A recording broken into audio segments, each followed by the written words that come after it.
দিনটা ছিল সোমবার। প্রতিদিনের মতো কলেজের জন্য বের হয়েছি। তখন মনে হয় সকাল 7:30 বাজে। প্রাইভেট পড়তে যাচ্ছি এখন। সেখান থেকে সোজা কলেজে যাব। অনেকক্ষণ ধরে হাঁটছি। উফ, অসহ্য। একটা রিক্সা যদি পাইতাম। হেঁটে হেঁটেই যাওয়া লাগবে মনে হয়। এখন আবার কে কল দিছে? হ্যালো আম্মু। বলো, কিছু হয়েছে? আসার সময় ডিম আনবি মনে করে। আমার মা সবসময় আমি বাসা থেকে বের হলেই আমাকে কিছু না কিছু আনতে বলে।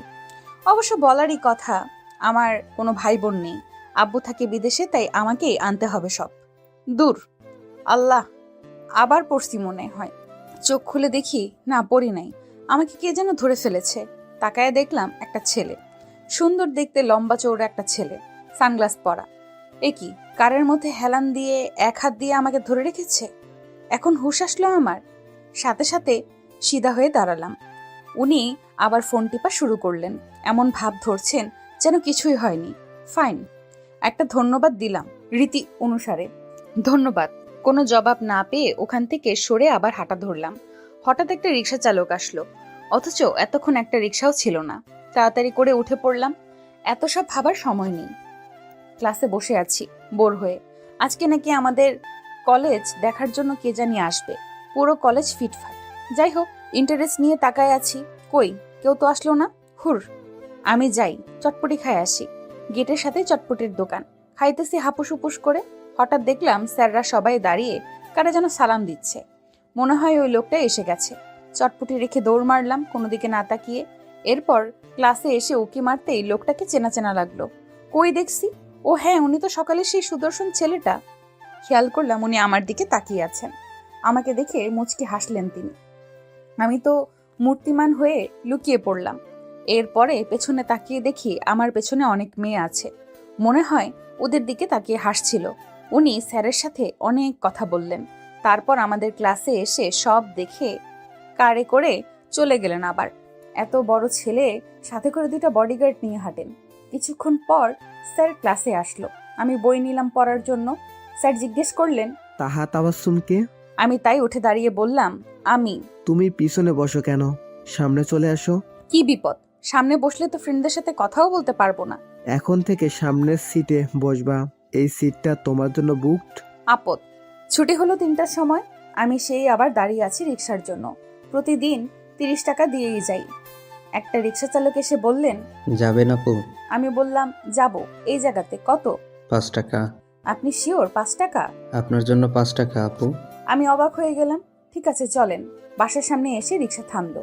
সেটা থেকে নেমে বাসায় ঢোকার সময় দেখলাম সব চাইতে বান্দর ছেলেটা এদিকে আসছে। তাহা তাহা উফ, আমি আপনাকে বলছি না আমাকে ডিস্টার্ব করবেন না। একটা ছেঁচড়া ছেলে, 100টা মেয়ের সাথে সে প্রেম করে, এখন আমার পিছে লাগছে। বুঝো না কেন আমি তোমায় লাভ করি?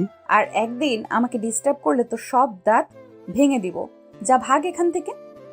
সন্ধ্যায়, হ্যালো আখি, বল কেমন আছিস? দোস্ত, একটা খবর জানোস? শরীফের নাকি অবস্থা ডাল ভাত। তাই নাকি? কি হয়েছে? ওরে নাকি কে পিটাইয়া হসপিটালে ভর্তি করে দিছে। ওর সব দাঁত ভেঙে দিছে। এটা তো আমার করার ছিল। যাই হোক, যে করেছে একদম ঠিক করেছে। আমার আবার রাত 1টা ছাড়া ঘুম আসে না। অনেক দিন হয়েছে গেমস খেলি না। একটু লুডো খেলি। 11:45 বাজে।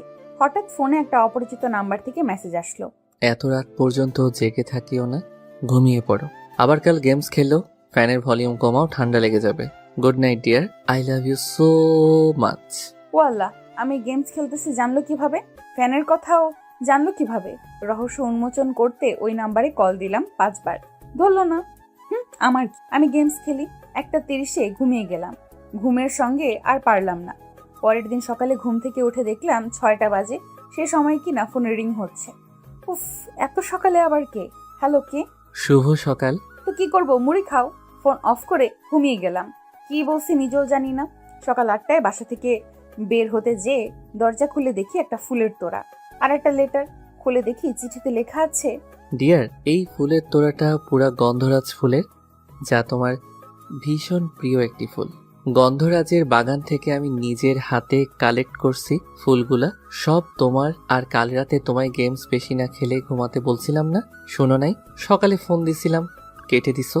নেক্সট টাইম আমার অবাধ্য হবা না, তোমারই ক্ষতি।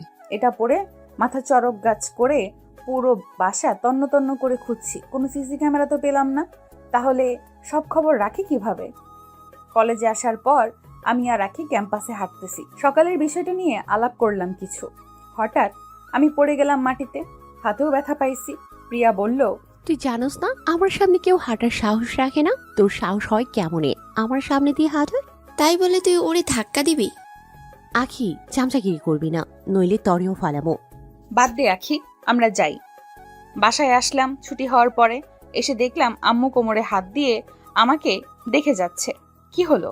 তোর জন্য একটা গিফট বক্স পাঠিয়েছে, কে জানি। আমি চেষ্টা করেছি, খুলতে পারি নাই। এটা কেচি দিয়ে খোলে। আচ্ছা আমি দেখি। খুললাম। ভেতরে একটা ফার্স্ট এড বক্স। তাতে লেখা আছে, তোমার খুব লেগেছে না? সরি, তোমাকে সেফে রাখতে পারিনি। আর এমন ভুল হবে না। হাতে মলম লাগিয়ে নিও। আজিব, কোনো সিক্রেট লাভার না তো? না, সেটা তো ফিল্মে হয়। রাত 12:10, সেই লেভেলের জ্বর আসছে আমার। আম্মু তো পাগল হয়ে গেছে ভেজা তাওয়ালে দিয়ে পটি দিতে দিতে। আমি খালি আবল তাবল বকতেছি। হুঁশ ছিল না। পরের দিন সকালে আর কলেজে গেলাম না। জ্বর আগের মতোই আছে। কে যেন আসছে বাসায়। আম্মু গিয়ে দরজা খুলল। একজন ডাক্তার। দেখে মনে হচ্ছে বড় ডাক্তার। আমার জ্বর পরীক্ষা করে চলে গেলেন। যাওয়ার পর একটা প্রেসক্রিপশন দিয়ে গেলেন। আম্মু বলল, কি হলো? এত বড় ডাক্তার আমাদের বাসায় আসলো, তাও শুধু চেক আপের জন্য, আবার চলেও গেল, টাকা নিল না। কিছুক্ষণ পর সে আবার আসলো। ওষুধ এক ব্যাগ আর কতগুলো ফ্রুটস দিয়ে আবার চলে গেল। উনি পাগল নাকি আমরা পাগল হয়ে গেলাম? আমি আর আম্মু তো অবাক হয়ে শুধু দেখছি। পরের দিন একটু সুস্থ হতেই কলেজে গেলাম। কি রে, তুই কাল আসিস নাই? কলেজে তো প্রচুর ধামাকা হয়েছে। কি হয়েছে? প্রিয়াকে কলেজ থেকে বের করে দিছে স্যার 3 বছরের জন্য। ও কোনো কলেজে ভর্তি হতে পারবে না, সিল মেরে দিছে। ওর বাবার নাকি চাকরিটাও গেছে। কি বললি এসব? আমি বুঝতেছি না। আমাকে যারা কষ্ট দিত তাদের সবার এমন ক্ষতি হচ্ছে কেন? এসব ভাবনা মাথায় করে বাসায় আসলাম। জামা চেঞ্জ করতেছি, হঠাৎ একটা মেসেজ আসলো। ডিয়ার পিঙ্ক, জামাটা পরিও না, ব্ল্যাকটা পরো, জোস লাগবে। মেসেজটা দেখে একটা লাভ দিয়ে ওয়াশরুমে চলে গেলাম। ভাবতেছি আমার রুমে কি কি ঘটে তা ওই লোকটা জানে কিভাবে।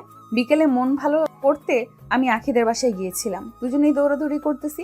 হঠাৎ তাকে দুষ্টুমি করে আমার ওড়না টান দিল। আমি ওর থেকে টান দিয়ে ওড়নাটা নিয়ে নিলাম। আবার 5টায় বাসায় চলে আসলাম।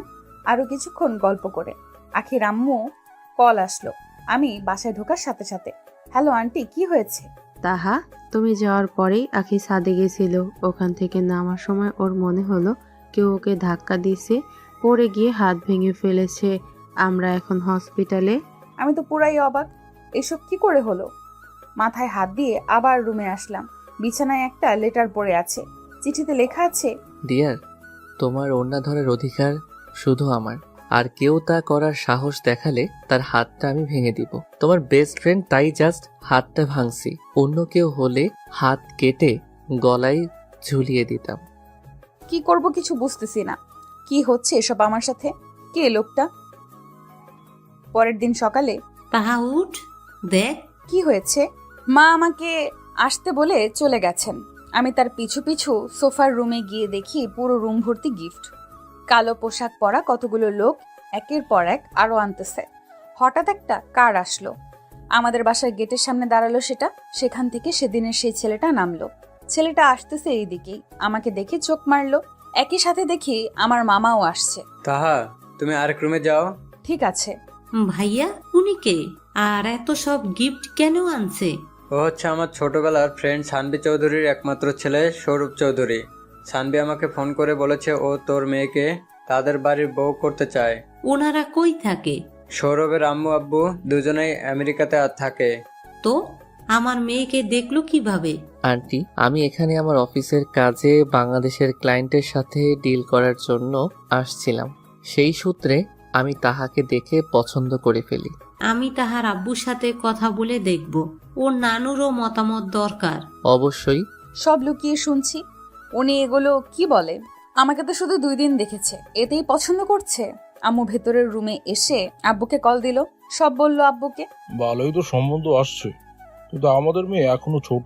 তুমি তোমার মায়ের সাথে কথা বলে দেখো। ঠিক সেই সময়ে নানু এসে হাজির। সৌরভ উঠে গিয়ে নানুকে পা ধরে সালাম দিল। নানু তো এত সুন্দর ছেলে দেখে হা হয়ে তাকিয়ে আছে। সব শুনে নানু তো পারে না এখনই বিয়ে দিয়ে দেয়। কারণ নানুর ছোট থেকে ইচ্ছা আমাকে বিদেশি ছেলের সাথে বিয়ে দিবে, যে আমাকে সেখানে নিয়ে যাবে সাথে করে। আমাদের মেয়ে এখন অনেক ছোট, 17 বছর হয়েছে সবে। আমরা মেয়ের 18 হওয়া ছাড়া বিয়ে দেব না। আমারও একই ইচ্ছা। আম্মু আব্বুও এটাই বলেছে। নানু উঠে গিয়ে আমার কাছে এসে মামি আর আম্মুরে ডাক দিল। আমাকে শাড়ি পরিয়ে রেডি করতে বলল। আমি বিয়ে করবো না কইতেছি। চুপ, এমন ভালো পরিবারের ছেলে সহজে পাওয়া যায় না। ওই পোলারে আমার কেমন জানি লাগে, আমার দিকে শয়তানের মতো তাকায় থাকে। তাও জোরপূর্বক আমারে যেতে হলো সোফার রুমে। ওনাকে, মামাকে আর নানিকে নাচতে দিলাম। হারামি আমার থেকে চোখ সরাইতেছেই না, ইচ্ছে করে চা ঢেলে দেই। আমি তাহার সাথে আলাদা একটু কথা বলতে চাই। নানু রাজি হয়েও না। কেন নয় তাহা? যা, ওরে নিয়ে তোর রুমে যা। বাধ্য মেয়ের মতো রুমে আসলাম। শয়তান আমার পাশে বসলো। আমি উঠে গিয়ে টেবিলের উপরে বসলাম। আমার ব্যবহারে উনি মুচকি হাসছেন। হুট করে উনি উঠে দাঁড়িয়ে কিঞ্চিত হেসে আমার দিকে এগোচ্ছেন। এখন আপনি আমার দিকে এইভাবে তাকাচ্ছেন কেন? উনি চুপচাপ আমার কাছে এসে কানে ফিসফিস করে বললেন, তুমি কি ভাবছো ওয়াশরুমে সিসি ক্যামেরা নেই? তার মানে আপনি সেই লোকটা? আপনি আখির হাত ভাঙছেন? না, একটু ভুল আছে। আমি ভাঙি নাই, আমার লোক ভাঙছে। আপনি কত খারাপ! আমি কখনো আপনাকে বিয়ে করব না। আমি এক্ষুনি সবাইকে সত্যিটা বলে দিব। যাও বলো, যদি সেই সাহসটা দেখাও, তোমার এবং তোমার পরিবারের কতটা ক্ষতি হবে তা তোমার কল্পনার বাহিরে। আর আমি কি কি করতে পারি তার কিছু রূপ তুমি তো দেখছই। তো যাও বলো সবাইকে। ভয় পাই না আপনাকে। এটা বলেই সোফার রুমে এসে যেই কথা বলা ধরছি, বিকট আওয়াজে আমার মাথা হ্যাং হয়ে গেছে। গুলিটার একটুর জন্য আম্মুর গায়ে লাগতো। সরি আন্টি, আসলে আমার অনেক শত্রু আছে যারা আমাকে মেরে ফেলতে চায়।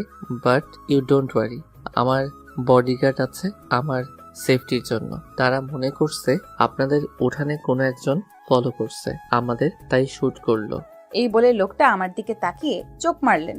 সঙ্গে সঙ্গে ফোনে মেসেজ আসলো। ডিয়ার, একটা দৃশ্য দেখালাম তোমাকে। বিয়েতে রাজি হও, না হলে গুলি তোমার মায়ের গায়ে লাগবে। আমার শুধু তোমাকে চাই আর কিছু না। তুমি আমার থাকলে তোমার প্রিয়জনরাও সেফ থাকবে। কি করব বুঝছি না। আন্টি আসি তাহলে? ওকে, আচ্ছা। তুমি এখানে কই থাকো? আমাদের নিজস্ব বাসা আছে বিজয়নগরে। কাছেই তো। শয়তানটা যাওয়ার পর আম্মুকে সব বলতে ইচ্ছে করছে, কিন্তু আমি পারবো না। পরের দিন কলেজে ছুটির পর দাঁড়িয়েছিলাম রিক্সার জন্য। সেই শয়তানটা এখানেও এসে হাজির, কার নিয়ে। উঠে পড়ো। না, আমি রিক্সাতে চলে যাব। লাস্টবার বলছি, উঠো। উঠলাম। উনি আমাকে একটা প্যাকেট দিলেন, ভেতরে সব চকলেট। খাও, তোমার নিশ্চয়ই খিদা লাগছে। কাল সকালে রেডি হয়ে থাকবা, আমরা ঘুরতে যাব। তোর আমার সাথে ঘোরার স্বাদ মিটায় দিব, মনে মনে বললাম। বাসায় আসার পর ভাবলাম কিছু একটা করে কাল ঘুরতে যাওয়া বরবাদ করতে হবে। মনে হয় এই মোটা মাথায় একটা আইডিয়া এসেছে। পরের দিন এসেই গেল জলদি জলদি। আম্মু গো, পেটে ব্যথা করছে অনেক। উনি আসলো আর আমার ওভার অ্যাক্টিং স্টার্ট। কি হয়েছে?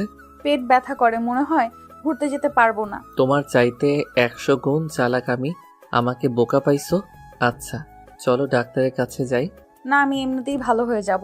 তা বললে তো হয় না, চলো। এটা বলেই হাত ধরে টেনে নিয়ে গাড়িতে বসালো। যাব না তো? হসপিটালে না গিয়ে একটা রেস্টুরেন্টে আসলেন উনি। হসপিটাল কই? শোনো, আর একটু ড্রামা করলে হাল খারাপ করে দিব। কফি খাওয়া শেষে এবার উনি আমাকে নিয়ে নদী দেখতে আসলেন। সারাদিন ধরে ঘুরছে চরকার মতো, অসহ্য। হঠাৎ কতগুলো ছেলে আমাদের পাশ দিয়ে হেঁটে যাওয়ার সময় আমাকে একটা বাজে কথা বলল। আমি শুনে চুপই ছিলাম। উনি আমাকে বললেন গাড়িতে গিয়ে বসতে, আর 10 মিনিট পর উনিও এসে গাড়িতে বসলেন। ঘামে ওনার জামা ভিজে গেছে, শার্টের হাতা ওঠানো। কি করেছে? মারামারি? কিছু করি নাই, জাস্ট ওদের একটু ধোলাই দিছে। আমার মনের কথা শুনলো কিভাবে? মা বাবা পরের মাসে 12 তারিখে আসবে, আর 20 দিন আছে। আমার ছোট একটা বোন আছে, ক্লাস 2তে পড়ে। বাই দ্য ওয়ে, তুমিও তো কম ছোট না, পিচ্ছি একটা মেয়ে। তুমি জানো তুমি আমার থেকে 6 বছরের ছোট। তো আর কিছুই বললেন না, আমিও বললাম না। সোজা বাসায় আসলাম। পরের দিন কলেজ যাওয়ার পর ফ্রেন্ডরা সবাই বলল রেস্টুরেন্টে যাবে খেতে। না, আমি যাব না। এমন করস কেন? চল না। রিয়ার অনুরোধে রাজি হলাম আমি। রিয়ার বিএফও আসলো। ওর বিএফ শুধু আমার সাথে সেদে সেদে কথা বলছিল, আমি শুধু উত্তরটা দিতাম। হঠাৎ দেখি সৌরভ আসলো। সবার মাঠ থেকে আমার হাত শক্ত করে ধরে আমাকে টেনে নিয়ে গাড়িতে বসালেন সোজা। ওনার চোখ দুটো টুকটুকে লাল হয়ে আছে। আমার কেমন জানি ভয় লাগলো। গাড়িতে উঠে হাই স্পিডে গাড়ি চালাচ্ছেন উনি। এখন এত জোরে গাড়ি চালাচ্ছেন কেন? Shut up. আমাকে আমাদের বাসায় নিয়ে আসলেন উনি। আম্মু মনে হয় রান্নাঘরে ছিল। আমার রুমে নিয়ে এসে গালে একটা চড় মেরে দিল। ব্যথা পেলাম না, কিন্তু ভয় পেলাম। বোকার মতন আপাতত ওনার মুখ দেখছি আমি। তোর সাহস হয় কিভাবে অন্য ছেলের সাথে কথা বলিস? রোবটের মতন হয়ে বসে রইলাম। আজ পর্যন্ত কেউ আমার গায়ে হাত তোলেনি। দীর্ঘ 5 মিনিট পর উনি আস্তে আস্তে আমার পাশে এসে বসলেন। প্যাকেট থেকে টিস্যু বের করে আমার চোখ মুছে দিলেন। সরি, তুই অন্য কোনো ছেলের সাথে কথা বললে আমার তা সহ্য হয় না। নেক্সট টাইম আর বলবা না। রাগ উঠলে আমার মাথা ঠিক থাকে না। কাল সকালে রেডি হয়ে থাকবা, তোমাকে বিজয়নগর আমাদের বাসা দেখাতে নিব। বাই।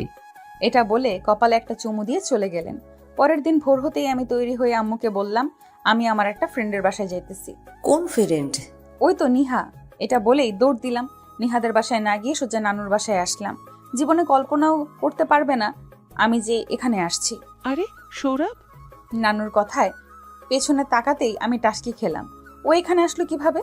জানলো কিভাবে যে আমি এখানে? নানু তাড়াহুড়ো করে ওনার জন্য খাবার আনতে চলে গেছেন। আমি ওখান থেকে পালানো ধরছিলাম। উনি আমার হাত ধরে ফেলেছে ততক্ষণে।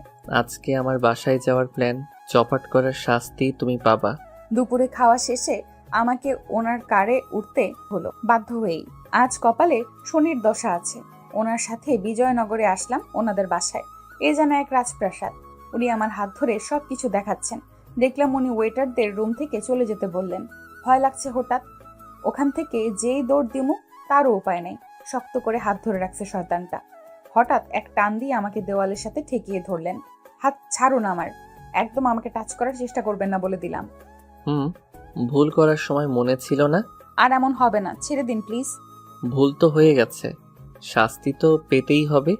আমি জানি কি করবে, তাই কিছু হওয়ার আগে জোরে একটা ধাক্কা দিলাম ওনাকে।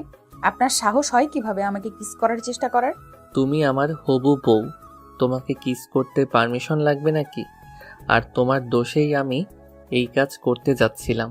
কোনো মতে প্রাণ বাঁচিয়ে এক দৌড়ে রুম থেকে বেরিয়ে আসলাম। এরপরে আর একটা কথাও বলি নাই ওনার সাথে। উনি ড্রাইভার পাঠিয়ে আমাকে বাসায় পৌঁছে দিতে বললেন। বাসায় আসার পর দেখলাম মা খুশিতে এদিক ওইদিক ঘুরছে শুধু। তাহারে গুড নিউজ আছে, তোর আব্বু আসবে এই মাসের 26 তারিখ। আমি খুশি হলাম। কলেজে যাব না কাল, নয়তো শয়তানটা আবার ধরে নিয়ে ঘুরতে যাবে। বাসায় বসে বাবার অপেক্ষা করার মজাই আলাদা। পরের দিন সকালে না উঠে বেঘরে ঘুমোচ্ছিলাম, সে সময় ফোনে কল আসছে। রিসিভ করলাম না দেখেই। জান, আজকে কলেজ যাবা না? একদম আমাকে জান ডাকবেন না, উফ বলেই কল কেটে দিয়ে ফোন অফ করে দিলাম। ঘুমাচ্ছি শান্তিতে, হঠাৎ খেয়াল করলাম খোঁচা খোঁচা কি যেন গালে লাগছে। চোখ মেলে তাকাতেই দেখি কারোর বুকে আমার মাথা। গালটা ওনার গালের সাথে লেগেই খোঁচা লাগলো। লাফ দিয়ে উঠে গেলাম। চিৎকার করব ওই সময় উনি আমার মুখ চেপে ধরলেন। 2 মিনিট পর আলতো করে হাত সরালেন। আপনি এখানে এই অবস্থায় কেন? আপনার সাহস হয় কেমনে আমার বিছানায় শোয়ার?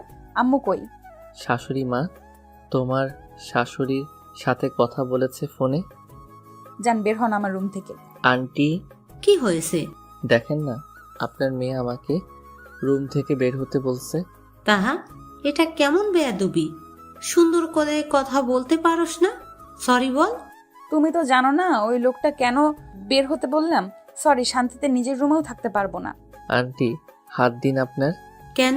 দিন। সৌরভ একটা ফোন গিফট করলো। আম্মু তো বললো এত টাকা খরচ করার কোনো মানে আছে? সমস্যা নাই, রেখে দিন। আম্মু না গললেই হয়। আজ এখানে দুপুরে খেও বাবা। ইস, গলে গেল রে। সৌরভ দাঁত কেলিয়ে চেয়ে আছে, যেন রুমটা তারই, আমি অতিথি। আশ্চর্য। যান আমার রুম থেকে, আমি চেঞ্জ করব এখন। গেলেও কি না গেলেও কি, আমি তো সব দেখি। স্টুপিড, বের হন বলছি। কথাটা বলে ওনাকে রুম থেকে বাহির করে দিয়ে দরজা লাগিয়ে দিলাম।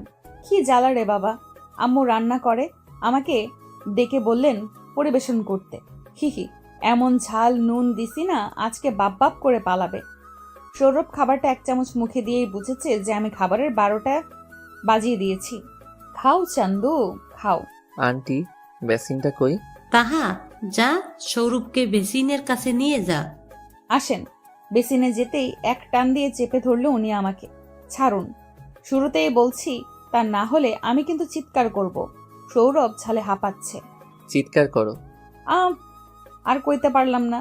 ছুঁয়ে ফেললো ঠোঁট জোড়া। নিজের সব শক্তি দিয়ে ওনাকে সরানোর চেষ্টা করেও পারছি না।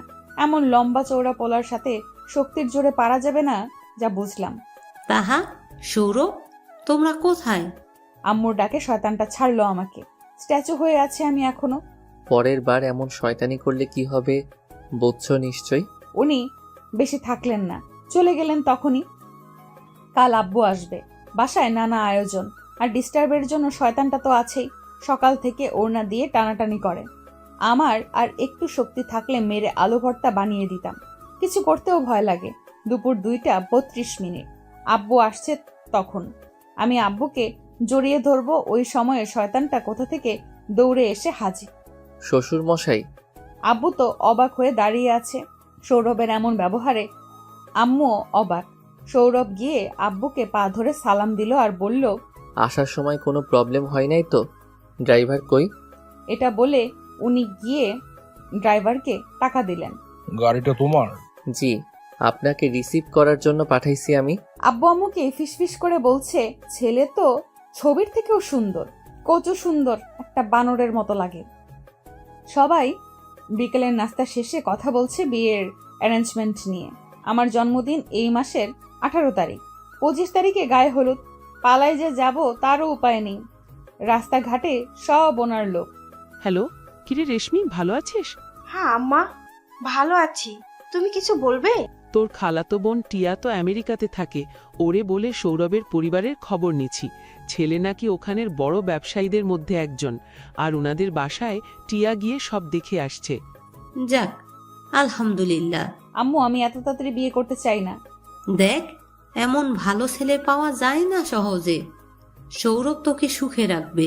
বাবা মায়ের আপত্তি দেখে আর কিছু বললাম না আমি। রাতে ফোন আসলো সৌরভের, কল করেছে ধমক দিতে। তোমাকে বেশি সাহস দেখাতে মানা করি নাই? কোন সাহসে বলো যে বিয়ে করবা না? বিয়ে না করে যাবা কই? এখনো সময় আছে, শুধরে যাও, না হলে পরিণাম খারাপ হবে। কষ্ট তুমিই পাবা, তার জন্য তুমি দায়ী থাকবা। আমি আপনাকে ঘৃণা করি। অনেক দিন কেটে গেল, আজ সৌরভের বাবা মা আর ওনার ছোট বোন আসবে। আমাদের বিজয়নগরে ওনাদের বাসায় ইনভাইট করেছেন ওনারা। তারা আসার আগে সৌরভ আমাকে মেসেজ করেছে, ডিয়ার, ব্ল্যাক ড্রেসটা পরে আসবা। আমি জামাটা পরি নাই ইচ্ছে করে, নীল একটা জামা পরে গেছি। সৌরভ আমাকে দেখে রাগী চোখে তাকালো। তারপর আম্মুকে আর আব্বুকে সালাম দিয়ে সোফার রুমে নিয়ে বসলো। আমার দিকে আর তাকাই নাই। যাক, আল্লাহ ওনাকে হেদায়েত করেছে। আমি তো ভাবছি রেগে গিয়ে আমাকে বাসা থেকে বের করে দিবে। দিলেই ভালো, বিয়ে ভাঙবে। ওনার মা বাবা আসলো আরো কিছুক্ষণ পর। মাশাআল্লাহ, আমার ছেলের পছন্দ আছে বলতে হবে। দুজনকে দেখে মনে হচ্ছে মেড ফর ইজ আদার। এটা আমার ভাবি, আমার চাইতেও কিউট।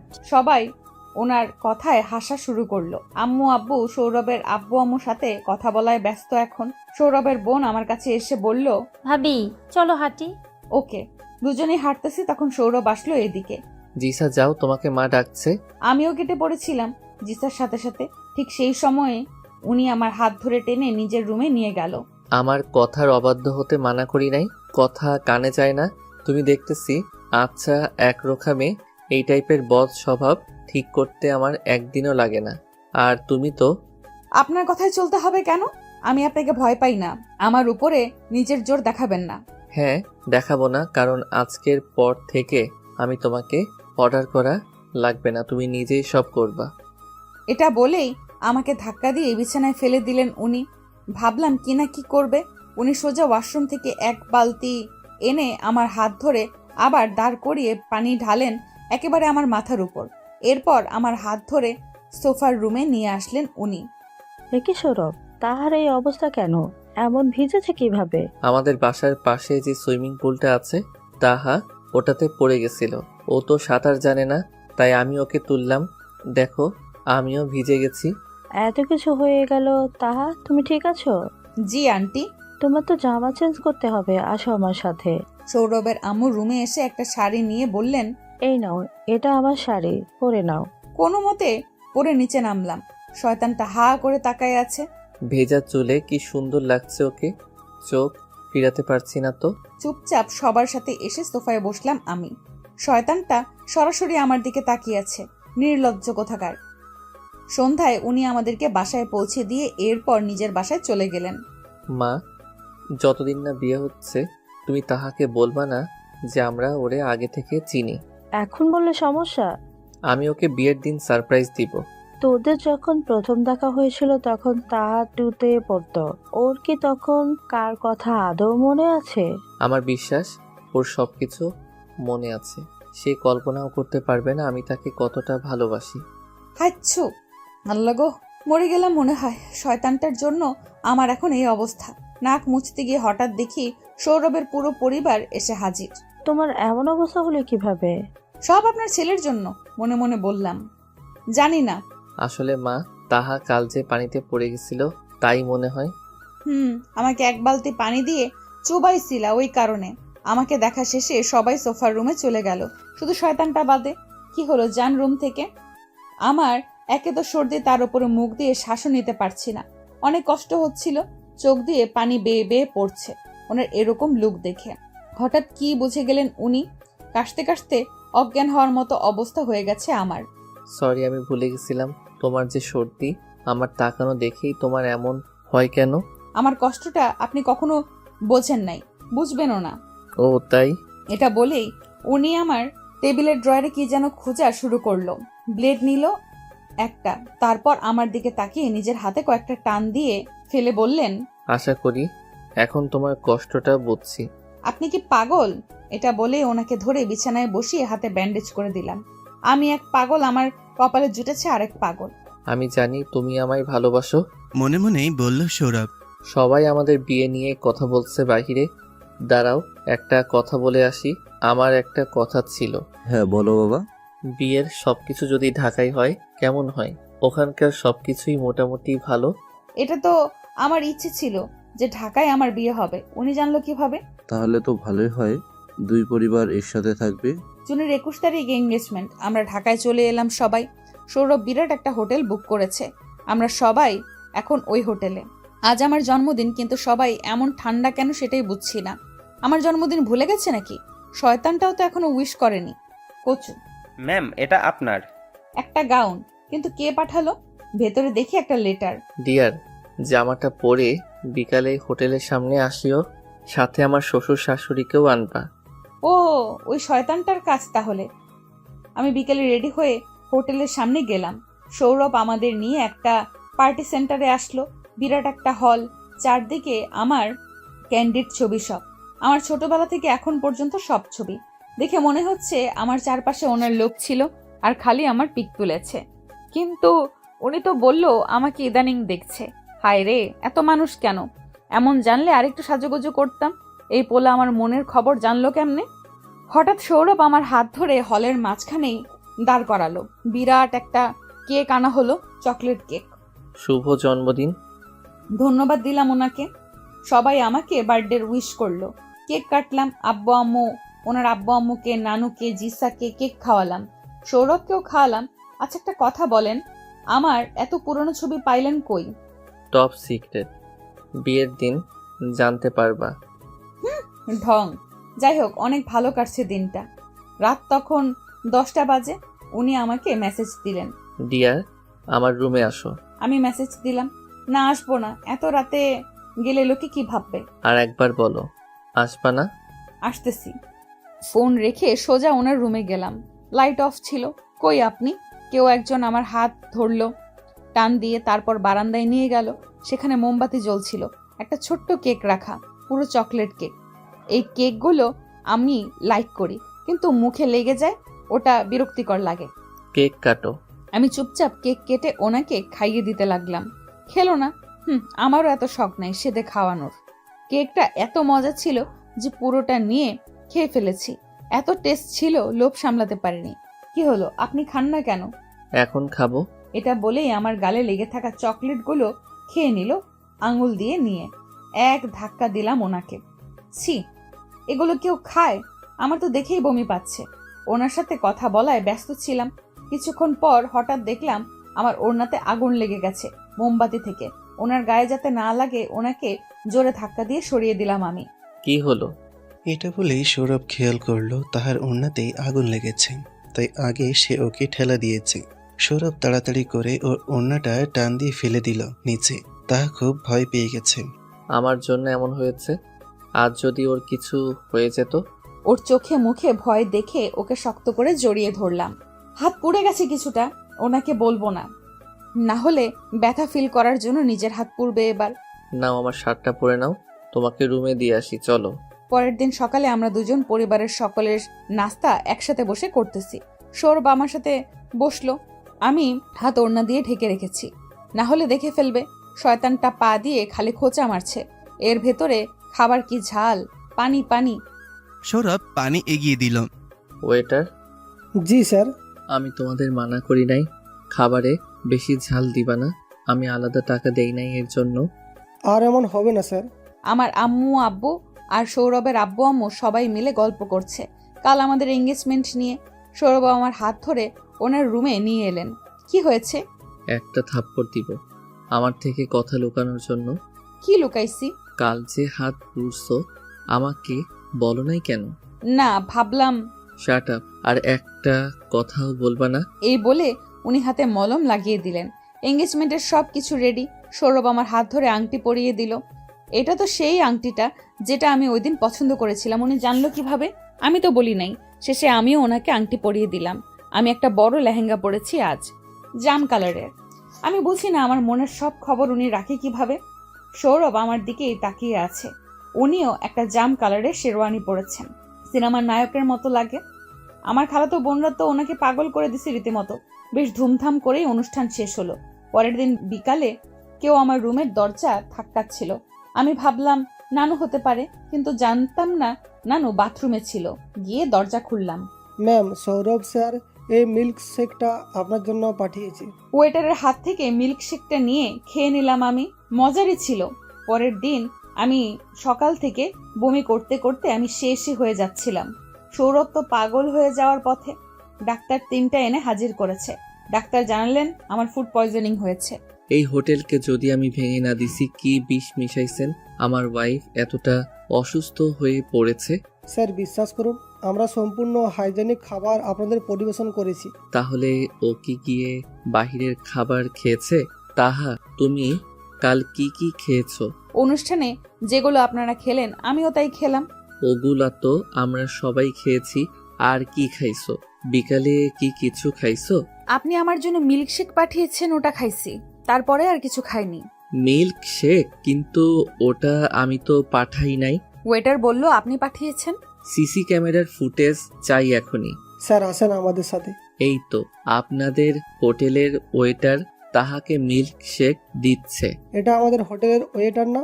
এত সিকিউরিটি থাকতে বাহিরের ওয়েটার এসে আমার ওয়াইফকে বিষ দিয়ে গেল, আর আপনারা কিছুই জানেন না। আসলে আমাদের হোটেলের মতন স্যুট পড়েছে, তাই হয়তো গার্ড ঢুকতে দিয়েছে। আমি জানি এটা কার কাজ হতে পারে। মিস্টার রহমান, রনি, সুজন যে এই কাজটা করছে তাকে আমার সামনে নিয়ে আসো। তাহাকে দেখতে এসে দেখলাম ঘুমিয়ে আছে। সব আমার দোষ। লোকেরা আমার সাথে শত্রুতামি করে তোমার উপর দিয়ে দেখাইতেছে। চোখ মেলে দেখি আমার দিকে তাকিয়ে আছেন উনি। দুর্বলতার কারণে উঠে বসতেও পারছি না। উনি সবটা বুঝতে পেরে নার্স ডাকলেন। কিসের ট্রিটমেন্ট করছেন? 3 জন ডাক্তার আমি কেন আনছি? সকাল থেকে বমি করতে করতে দুর্বল হয়ে গেছে, এখনো সুস্থ হচ্ছে না কেন? আসলে ওনার খাবারে কড়া ডোজের পয়জন মেশানো হয়েছিল। এটা বমির সাথে বের হয়ে যাবে, আর আমরা এখনই ওনাকে ঘুমের ইনজেকশন দিয়ে দিচ্ছি। সৌরভ এগিয়ে এসে তাহার পাশে বসলো। ডাক্তার ইনজেকশন দিচ্ছে। হঠাৎ করে সে তাহার হাতটা শক্ত করে ধরল। ওর ব্যথা সে সহ্য করতে পারছে না। মিস্টার রেহমানের কপালে শনি আছে। পরের দিন তাহার শরীরটা মোটামুটি ভালো হয়ে উঠেছে। বিয়ের দিনটাও ঘনিয়ে আসছে। সবাই ব্যস্ত কাজ নিয়ে। সব শপিং শেষ। আখির আম্মুর কল আসলো। উনি জানলেন আখির হাত ঠিক হবে কিনা। ডাক্তার সিউরিটি দিয়ে বলতে পারছে না। এই বলে উনি অনেক কান্নাকাটি করলেন। আপনি কেন এমন করলেন আখির সাথে? ওর তো কোনো দোষ ছিল না। ও তোমার ওড়নায় হাত দিছে তাই? ও তো কোনো ছেলে না। একই। তুমি চাইলে আমি ওর পরিবারকে টাকা দিতে পারি ভালো ট্রিটমেন্টের জন্য। হাত ভেঙে এখন সহানুভূতি দেখাচ্ছে। গায়ে হলুদটা হালকা অনুষ্ঠানের মাঝে শেষ হয়েছে। তেমন হইচই নেই, কারণ হলো তাহার অসুস্থতা। তাহা আজ একটা হলুদ লেহেঙ্গা পরেছে, সাথে নেটের ওড়না। রেডি হয়ে নামতে যাওয়ার সময় কে যেন ওকে টান দিয়ে নিয়ে গেল ওকে। তাহা অনেক ভয় পেয়ে গিয়েছিল। কি এতদিন হয়ে গেছে, তাও ভয় পাও কেন? আপনার কাজই এমন। সৌরভ মুচকে হেসে হলুদ নিয়ে লাগাই দিল তাহার গালে। সবার আগে আমি তোমায় হলুদ লাগালাম, এবার চলো যাই। গায়ে হলুদ শেষ হলো 1 ঘন্টার মাঝামাঝি সময়। পরের দিন হচ্ছে বিয়ে। লাল টুকটুকে একটা লেহেঙ্গা পরেছে তাহা। গয়নাতে ওকে চুবিয়ে রাখছে সৌরভের মা। সৌরভও লাল শেরওয়ানি পরেছে। হুজুরের আসার পরই বিয়েটাও হয়ে গেল। সন্ধ্যায় সৌরভের কিছু কাজিনরা ওকে নিয়ে হাসি ঠাট্টা করছিল। তার পাশেই তাহা চুপচাপ বসেছিল।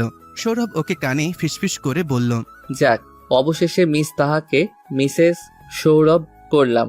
হ্যাঁ, জোর করে। রাত 11টার দিকে তাহার কাজিনরা ওকে নিয়ে সৌরভের রুমে বসিয়ে দিয়ে আসলো। একটা গোলাপের বাগানের মতন লাগছে রুমটাকে। লাভ নেই, যত কিছুই করুক না কেন আমি ওরে আজ আমাকে টাচ করতে দিব না। লাইটটা অফ হয়ে গেল। শয়তানটার কাজ আমি জানি। ঘাট থেকে নেমে গেলাম আগে ভাগে। কি হলো, লাইট অফ করলেন কেন? আপনি কই? বাইরে হালকা আলোয় চেহারা দেখলাম। এটা তো সৌরভ না? এটা কে? কে আপনি? সৌরভ কই? লাইট জ্বলে উঠল। লোকটার হাতে একটা রড। আমার দিকে এগোচ্ছে কেন উনি? আমি দৌড়ে পালাতে যাব, ঠিক তখনই লোকটা আমাকে টান দিয়ে নিচে ফেলে দিল ফ্লোরে। পায়ে ব্যথা পাইছি অনেক। আমি পিছাচ্ছি আর লোকটা রড হাতে নিয়ে এগোচ্ছে। সৌরভ! মনে হলো তাহা ডাকলো আমাকে। মেইন হলে গিয়ে দেখলাম সেখানে তাহা ছিল না। তাহা কই? মা বলল, তাহাকে তোর কাজিনরা তোর রুমে নিয়ে গেছে। দেরি না করে এক দৌড়ে আমার রুমে গেলাম। তাহা, তাহা কই তুমি? হঠাৎ নিচে তাকিয়ে দেখি তাহা নিচে পড়ে আছে, রক্ত ওর মাথার চারিদিকে।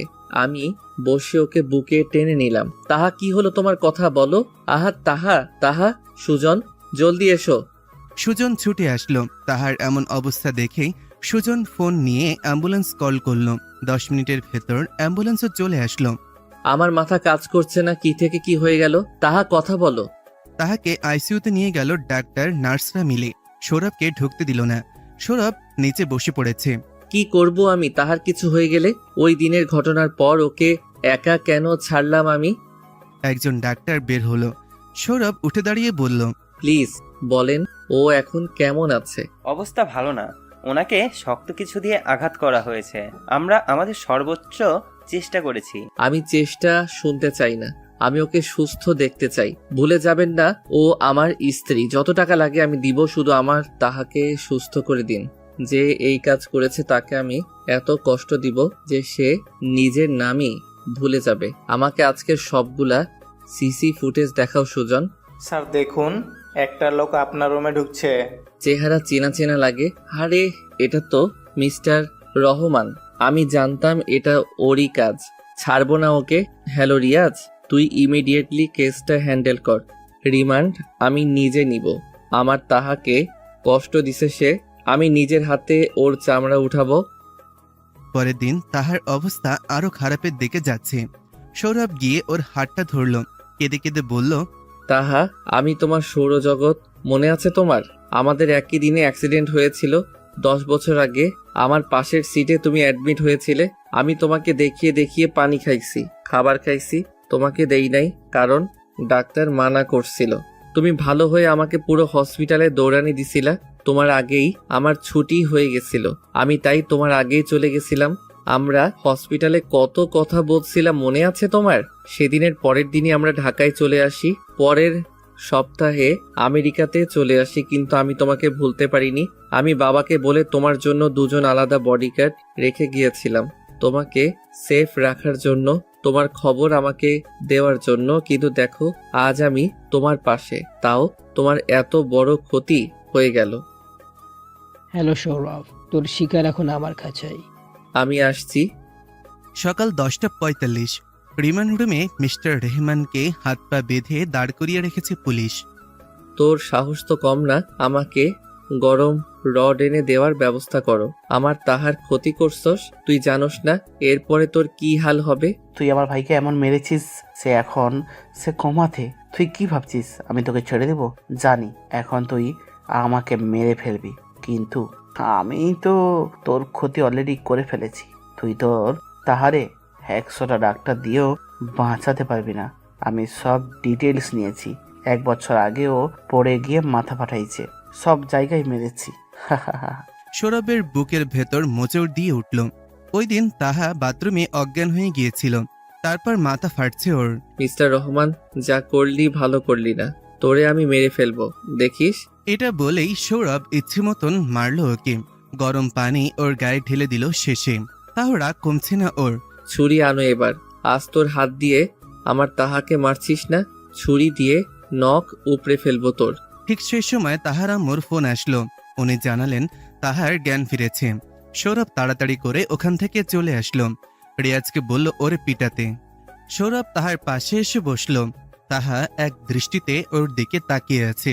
আমার জন্য আজ তোমার এমন হাল হলো, আমি কখনো তোমাকে একা ছাড়বো না। সৌরভ, কিছু খেয়ে নাও, আমরা সবাই তাহার পাশে আছি। না, আমি ওকে একা রেখে যাব না। আচ্ছা, এখানে খাবার এনে দে। মায়ের কথাতে খাবার আসলো। সৌরভ খাবারটা খেয়ে নিল। তাহাকে বলল, খাবা? না থাক, দিব না। কি মজা খাবারটা, ইস। তাহা চুপ করে ওর দিকে তাকিয়ে আছে। আচ্ছা, তুমি সুস্থ হয়ে আমাকে দৌড়ানি দিও। সৌরজগৎ, আমাকে চিনতে পারছো? কিছু বলার আগেই তাহা জ্ঞান হারিয়ে ফেলেছে। ডাক্তার এসে বলল, ওকে একটা হাইড্রোজেন ইনজেকশন দিতে হবে। সৌরভ দাঁড়িয়ে আছে ওর মাথার দিকে। খুব কষ্ট হচ্ছে ওর। সে সহ্য করতে পারছে না।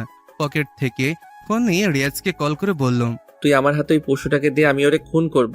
দেখ শান্ত হ, আইন নিজের হাতে নিবি না। আমরা দুজনে মিলে ওরে আরো বড় কেসে ফাঁসিয়ে ওর ফাঁসির ব্যবস্থা করতে পারি। আমি ওর মরা মুখ দেখতে চাই।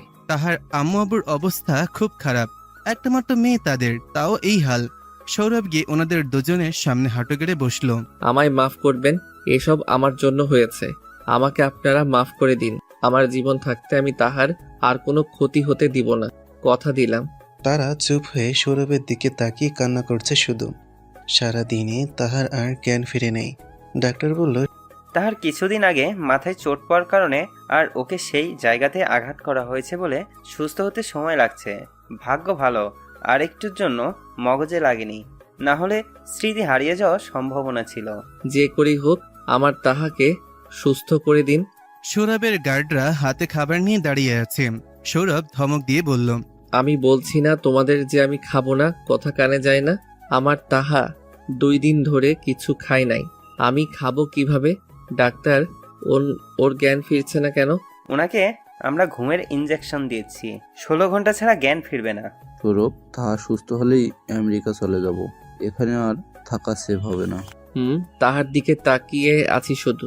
আমার কি ভাগ্য, আমার প্রিয় মানুষ আমাকে চিনতে পারলো, তাও জ্ঞান হারিয়ে এখন সে গভীর ঘুমে। রাত 1টা তখন। তাহার মাথার পাশে হেলান দিয়ে শুয়ে আছে সৌরভ। তাহার হাত ওর হাত স্পর্শ করলো হঠাৎ। ও জেগে দেখলো সে ওর দিকে তাকিয়ে আছে। তাহা নড়ে চড়ে বলল, কিছু খেয়ে নিন, ওই সোফাতে গিয়ে একটু ঘুমান যান। ও জানে কিভাবে আমি যে কিছু খাই নাই? কথাগুলো বলে আবার ঘুমিয়ে পড়ল। ওর হাতটা কেমন ঠান্ডা হয়ে আছে। নার্স, জলদি আসুন। জি স্যার। ওর শরীর এত ঠান্ডা কেন? নার্সরা তাড়াতাড়ি করে ব্ল্যাঙ্কেট গায়ে দিল তাহার। আমি বুঝছি না আমি কি করব, কি করলে ওকে পুরোপুরি স্বাভাবিক জীবনে নিয়ে আসতে পারবো। রিয়াজ ফোন করে জানালো মিস্টার রায়হানকে সে আদালতে পাঠিয়েছে আর রিয়াজ কাজ করে দিছে। এবার মিস্টার রহমানকে আর কেউ বাঁচাতে পারবে না। তাহার মা আমায় বললেন, বাবা কিছু খেয়ে নাও, তাহাকে দেখার জন্য তো তোমার নিজেকে ঠিক রাখতে হবে। তার কথায় পাউরুটি 1 পিস মুখে নিয়েছিলাম আমি সেদিন। পরের দিন দুপুরবেলাতে তাহার জ্ঞান ফিরেছে। সৌরভ যেন নতুন করে তাহার প্রেমে পড়েছে। শুধু ওর দিকে তাকিয়ে আছে সে। ডাক্তার জানালেন, সে যখন সম্পূর্ণ বিপদমুক্ত, আসলে এমন ক্রিটিক্যাল অবস্থার রোগীর জন্য 3-4 জন ডাক্তার থাকা দরকার, যা আপনি করেছেন। আমি ওকে আজকে নিয়ে যাব। এমন অবস্থায় আপনাদের বিদেশ ভ্রমণ ঠিক না। ওনার মাথায় প্রবলেম হতে পারে, কয়েক মাস পরে গেলে ওনার কোনো ক্ষতি হবে না। অ্যাজ এ ডক্টর আমি অ্যাডভাইস দিতেছি। মা, তাহলে 7 দিন পর আমরা বিজয়নগর চলে যাব, 2 মাস পর আমেরিকা। ওকে। হাসপাতাল থেকে আমরা সবাই সোজা হোটেলে আসলাম। তাহা দেখলো তার আশেপাশে 3-4টা নার্স ঘুরঘুর করছে। অবাক হয়ে সে বলল, এ কি, এত নার্স কেন? যাতে তোমার বিছানা থেকেও না নামা লাগে। সে সময় সবাই যার যার রুমে চলে গেছে বিশ্রাম নিতে। তাহা একটু বিছানায় শুতে নিতেই ওর চোখ জোড়ে ঘুম নেমে এলো। সৌরভ ফ্রেশ হয়ে এসে দেখলো তাহা ঘুমিয়ে গেছে। সে ওর পাশে বসে ওর মাথায় হাত বুলিয়ে দিল, এরপর নিজেও একটু ঘুমিয়ে নিল। সকাল হয়েছে তাহার চেঁচেমেচিতে, চেঁচিয়ে ওর মাকে ডাকছে শুধু। আম্মু। সৌরভ হকচকিয়ে উঠে বসে জিজ্ঞেস করলো, কি হয়েছে? আমার এত বড় চুল মাঝখান দিয়ে কেটে দিছে। ও ও না, মানে এই নার্স, জি স্যার। তোমরা তাহার চুল কাটছো কেন? আসলে ওই জায়গা ওয়াশ করা টাপ ছিল, তাই ওখানে থাকা চুলগুলা কেটে ফেলা হয়েছে। হ্যাঁ, কিছু হবে না, আবার বড় হয়ে যাবে। বেশ কিছুক্ষণ পর তাহা খেয়াল করলো সৌরভ তার সাথে যেন কথা বলছে। সে চুপচাপ খাট থেকে নামলো। সৌরভ রুমে থাকলে নার্সরা থাকে না রুমে। তাহা পা টিপে টিপে গিয়ে ফ্রিজ খুললো, একটা নিয়ে খাওয়া শুরু করে দিল সে। 2 দিন ধরে কিছুই খায় নাই সে। সৌরভ পেছনে তাকিয়ে দেখলো তাহা গোটা কোন আইসক্রিম খেয়ে ফেলেছে। রেগে মেগে কাছে এসে বলল সে, একটা থাপ্পড় দিব, আইসক্রিম খেলে কাশি বেড়ে যাবে, তখন কাশলে মাথায় ব্যথা পাবা, জানো না? আমার অত কিছু মনে নাই, খেতে লাগছিল খুব। আমি কি কোথাও চলে গেছিলাম? আমাকে বললে কি হতো? মেজাজ খারাপ করে রাখে, খিদা লাগছে না? ওয়েট নার্স, যাও খাবার পরিবেশন করো। নার্স খাবার এনে দিল। সৌরভ নিজে লোকমা বানিয়ে বলল, নাও হা করো। না, খাবো না, খিদে নেই। সৌরভ মুখ টিপে ধরে সব খাবার মুখের মধ্যে পুরে দিল। তাহা আস্তে আস্তে চিবোচ্ছে। সৌরভ চলে গেল রাগ করে। তাহা কেঁদে কেঁদে বলল, আমার দোষ সব। কি করব, ওনাকে খাবারের কথা বলতে লজ্জা লাগে। আইসক্রিম খেলে যে ক্ষতি আমি কি জানি? কিছুক্ষণ পর নার্স ছুটে সৌরভের কাছে গিয়ে বলল, স্যার স্যার। কি হয়েছে? তাহা ম্যাম বমি করেছে। সৌরভ এক দৌড়ে রুমে গেল। ওকে বিছানায় শুইয়ে দিতেই ডাক্তার এসে বললেন, ওনাকে শুধু স্যুপ খাওয়াতে বলছিলাম। কবে যে নিজের রাগ কন্ট্রোল করতে পারবো? আমার দোষ এটা। সুজন, আমার রুম থেকে এই ফ্রিজ সরাও।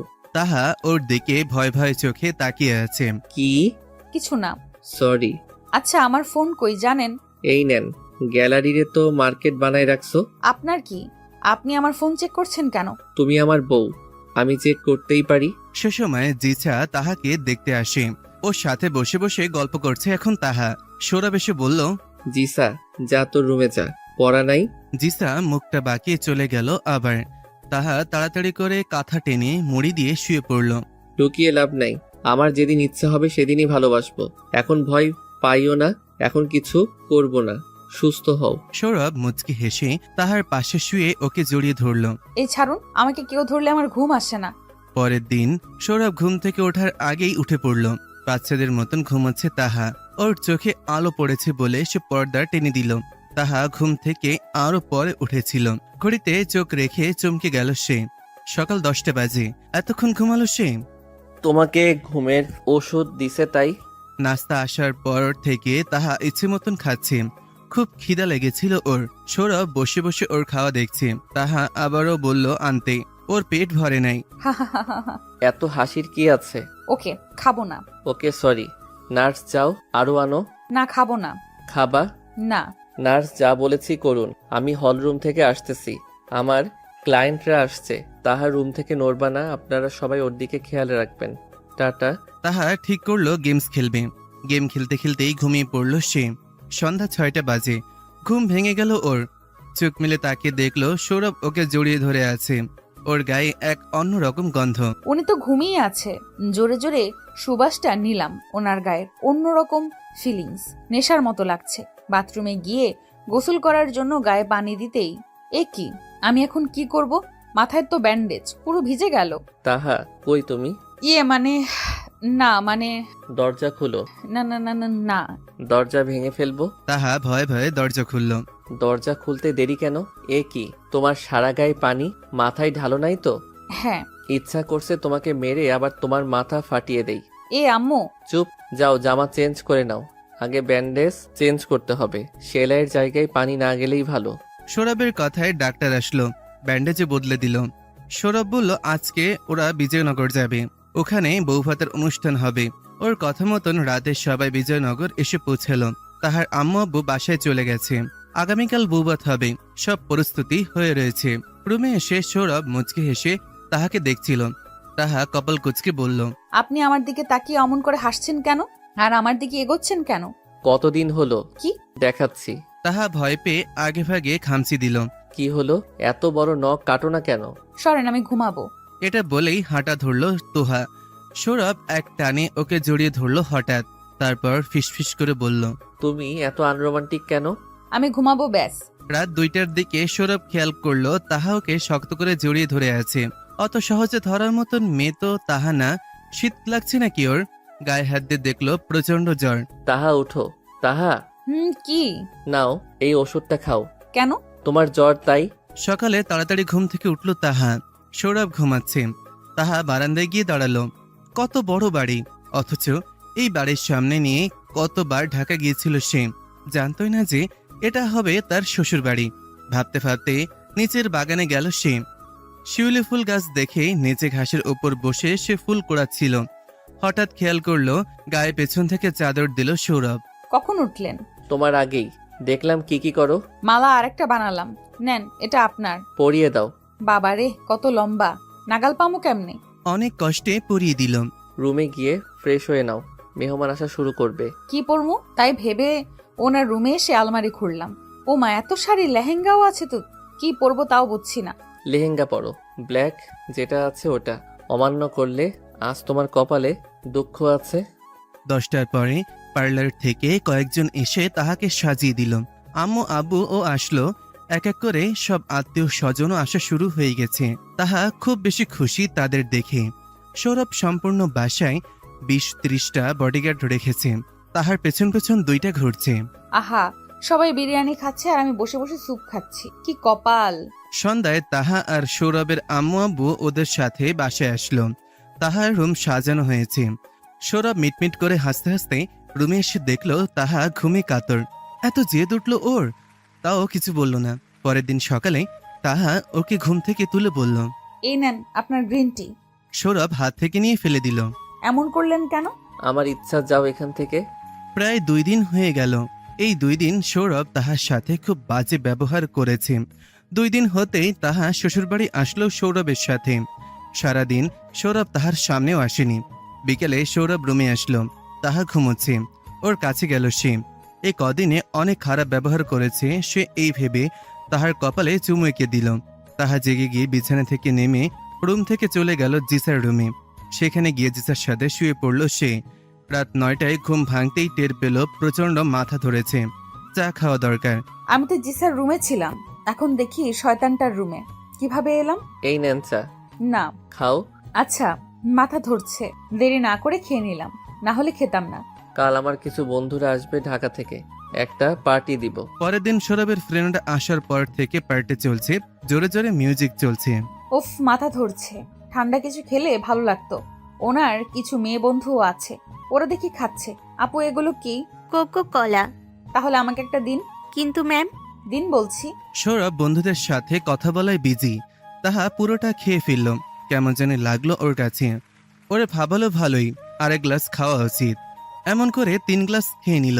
ওকে গাইস, ওয়েট কর তোরা, আমি আসছি। তাহা কই? হলে গেলাম। তাহা চরকার মতন পুরো হলে ঘুরছে আর গান গাইছে। ওকে গিয়ে ধরলো সৌরভ। ওকে মদ খাওয়ালোটাকে? তাহা সৌরভের হাত ছাড়ছেই নাই। তাহা ঘুমাবা না? ঘুমাবে চলো। না, আমার না খুব ভালো লাগছে। ও তাই? তা কেন? জানি না। কি? আমাকে ভালোবাসো? তোমার মাথা ঠিক আছে? আমাকে ভালোবাসবা না? ওকে, আমি বাসছি। তাহা এটা বলে টান দিয়ে ওকে বিছানায় ফেলে দিল। খপ করে ধরলো এবার। সৌরভ তো পুরোই অবাক। মদের নেশা ভালো করে লাগছে তাহার ওপর, যা বুঝে গেল। এ কি, শার্ট খুলছো কেন? তাহার অবস্থার অবনতি দেখে সৌরভ ওরে ধরে শুইয়ে দিল, হাতা গায়ে দিয়ে দিল। তারপর ওর এই অবস্থায় আমার কিছু করা ঠিক হবে না, পরে চিল্লাইয়া মাথা খাবে। এখনো সুস্থ হয়নি। ঢং দেখাও? তুমি রোম্যান্স জানো না বুঝি? এখন আমি করতে চাইতেছি ভাব দেখায়। তুমি ভালো হও তখন। কেমন? বেশিক্ষণ সামলানো যাবে না। হ্যালো সুজন, আমার রুমে লেবুর শরবত 2 গ্লাস পাঠাও। এই নাও, খাও। কি এটা? এটা কোকা কোলা। ও দাও তাহলে। ইস, এত তেতো কেন? তাহাকে সামলিয়ে বন্ধুদের বাই বলে বিদায় দিল সৌরভ। পরের দিন সকালে ঘুম থেকে ওঠার পর তাহা সব ভুলে গেছে। সৌরভও কিছু মনে করায়নি। তাহা আজ মাথার ব্যান্ডেজ খুলে ফেলায় গোসল করলো শান্তিতে। এখন আয়নার সামনে দাঁড়িয়ে চুল মুছছে। ওকে যে লাল শাড়িতে এত মানাবে কখনো ভাবেও নেই। সৌরভ দূর থেকে চেয়ে আছে। সে আর থাকতে না পেরে পা টিপে টিপে এসে খপ করে ধরলো তাহাকে। উফ, অসভ্য। তো সভ্য করে দাও। তাহা ওর হাত ধরে কামড় বসিয়ে দিল। উফ কি বিচ্ছু মাইয়া। তাহা এক দৌড়ে রুম থেকে চলে গেল। আমার রুমে যেন আর আসবে না, দেখি কতক্ষণ না এসে থাকতে পারেন। আজকে আর রুমে যাবো না, শয়তানটা ঘাপটি মেরে বসে আছে। জিসার রুমে যাই বরং। এ কি সৌরভ দেখি সেখানে, আমি কেটে পড়ি তাহলে। ওই তাহা কই যাও? না মানে বাথরুমে, এটা বলেই দৌড় দিলাম। তাহা রুমে এসে চুল আঁচড়িয়ে আবার বাগানে গিয়ে বসল। পাশের বাসার আন্টি এসে হাজির, তার নাম মিলি। তো কি ভাবছো? কি বেবি কয়টা নিবা? 32টা নিব, ওদের পড়াশোনার জন্য একটা স্কুল নির্মাণ করব। সৌরভ, তোমার বউ দেখি মারাত্মক দুষ্ট। কেন, কি হয়েছে? উনি নাকি 32টি বেবি নেবে। সুজন যা যা বলছি মনে আছে? Yes sir. তাহা আয়নায় দাঁড়িয়ে দেখছে সে কি সত্যি বেশি চিকন। হঠাৎ কিসের জন্য আওয়াজ হলো, সে নিচে তাকায় দেখলো একটা সাপ। আমি ছোট থেকে সাপকে বাঘের চেয়েও বেশি ভয় পাই। আম্মু, থুকু, সৌরভ। কেউ আসছে না দেখে তাহা লাফ দিয়ে বিছানায় উঠে গেল। কি হয়েছে, বিছানায় উঠে দাঁড়িয়ে আছো কেন? সাপ। আমি তো দেখি না। আমি এই রুমে থাকবো না। তাহলে যাও আরেক রুমে।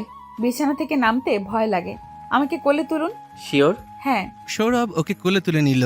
এক কাজ হয়েছে, সাদা প্লাস্টিক ছিল সাপটা। নেক্সট টার্গেট হলো কাছে আসা। তাহা কেমন করে যেন সৌরভের কাজটা বুঝে গেল। শয়তানি বুদ্ধি এঁটে মায়ের ঘরে চলে গেল সে।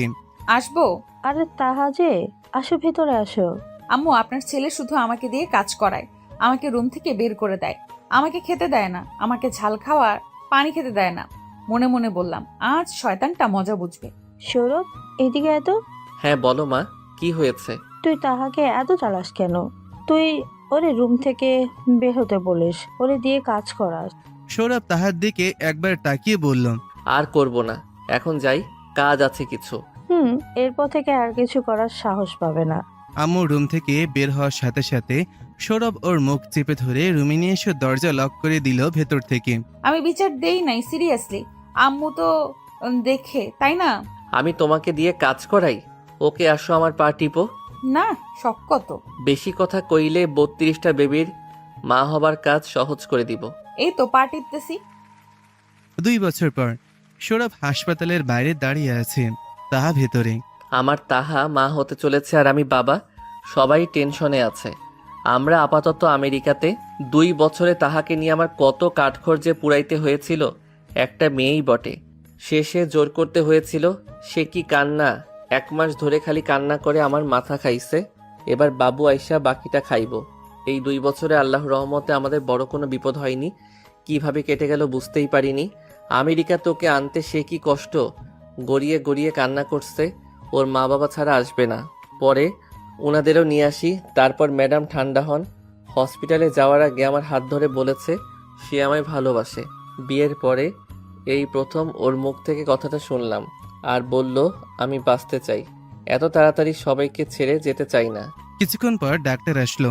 কি হলো? অভিনন্দন, আপনাদের একটা নয়, 2টা নয়, 3টা বেবি হয়েছে, যা কোটিতে একবার হয়। আর আমার তাহা? উনিও ভালো আছেন। সবাই তো খুশিতে আটখানা। সৌরভ তার 3টা বাবুকে কোলে নিল, সবগুলো ওর মতন হয়েছে। 2টা ছেলে আর একটা মেয়ে। তাহা দেখলে খুশিতে লাফাবে। এসব ভেবে ওর কাছে গেলাম। এত খুশি লাগছে বোঝাতে পারবো না। 8 মাস পর পাশের বাসার একটা কাপলেরও একই দিনে ছেলে হয়েছিল। তো ওনাদের বেবি আমার 3টা বেবির সাথে বসিয়ে আমরা কথা বলছিলাম। তাহা চেঁচিয়ে বলল, এই পোলা, তুই আমার মেয়েকে খালি ঠেলা মারস কেন? একটা থাবড় দিয়ে দাঁত ফালায় দিব।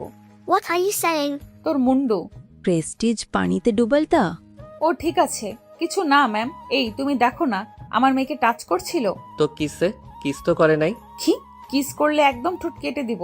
আল্লাহ বাঁচাইছে, ওনারা আমাদের ভাষা বুঝেন না, নইলে গিয়ে কেস করে আসতো। দুপুরে সৌরভ, তুমি এখানে দাঁড়িয়ে থাকো, আমি একটা একটা করে গোসল করাবো আর তোমার হাতে দেব। সারিফ বাবু, আমার ধলা বাবু, নাও আব্বুর কোলে যাও। সামি বাবু, আমার কলিজা, যাও আব্বুর কোলে যাও। আমার সিনথিয়া মামুনি, যাও আব্বুর কোলে যাও। তাহা কি খাওয়াও ওদের? ভারী বেশি কি খাওয়াই? সকালে সেরেল্যাক, খিচুড়ি, জুস, দুপুরে ভাত, ডাল, জুস, সেরেল্যাক, রাতে জুস, ডাল, সেরেল্যাক। একদম আমার বেবিদের খাওয়ায় খোটা দিবা না। তোমার দোষে এতগুলো হয়েছে। আমি কি কিছু করেছি? 21 ঘন্টা আমি কোলে রাখি। ওদের খাবার তুমি রেডি করো? না মানে তাহলে চুপ। 3টাকে মানুষ করতে আমার যে কি হাল হয়েছিল, তার উপর তাহা হলো আরো বাচ্চা। আর বেবি নেই নাই, এদের পিছনেই দিন গেছে। একটা রাতও ঘুমাতে পারতাম না ওদের চিৎকারে। তাহা মরার মতো ঘুমিয়ে থাকতো। মাঝে মাঝে উঠে ন্যাপি পাল্টাতো ওদের। সুখ দুঃখ ঝগড়া সব মিলিয়ে আমাদের দিন চলতে লাগলো। তাহা এখন ওর জীবনের চাইতেও আমাকে বেশি ভালোবাসে। হয়তো এর চেয়ে বড় পাওনা আর কিছুই নেই।